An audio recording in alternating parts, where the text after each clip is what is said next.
ตอนนี้เป็นภาพถ่ายเรื่อง รีเฟกมันวะ ครับ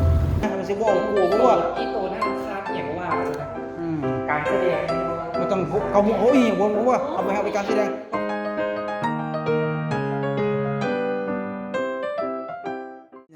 คันเจ้าอยากแสดงใดจะต้องคิดถึงตอนที่เจ้ากำลังผิดกับผู้สาวเจ้ากำลังผิดคิดถึงตอนเขากำลังผิดกับเมียเขาสั้นๆแอคชั่นเลยอย่างกัน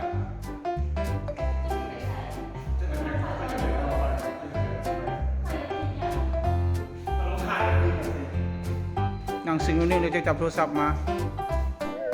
โทรศัพท์มาโทรศัพท์โทรหาไอ้บิ๊กใส่พี่เอกกับน้องเฮ็ดใส่พี่เอกจับอันรีเฟกด้วยพี่น้องคนนึงเฮ็ด3-4อย่างอันนี้มือกองมือกองอันนี้ตุ๊กกงงานเขามี30ตัวแหละมีหลายตัวเฮ้ยพวกเย็ดไปใส่ไปสิโอ้ลำคาญนะ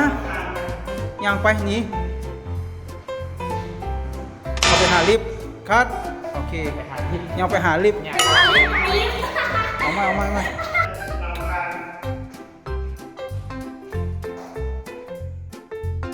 คัดคนจะลำคาญสิยังไปปะเนี่ย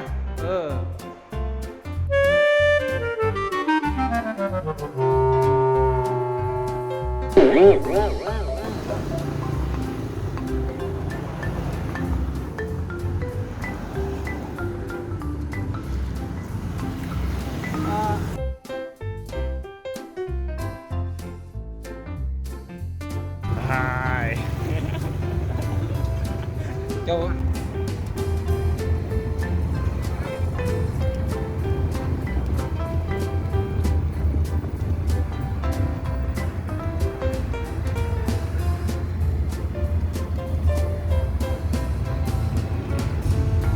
สวัสดีพี่น้องวันนี้ที่มาภาพเบิ้งเบิ้งเบื้องหลังของไทย MV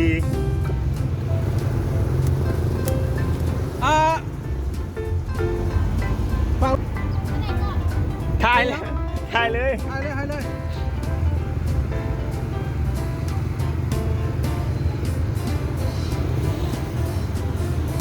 ปเลย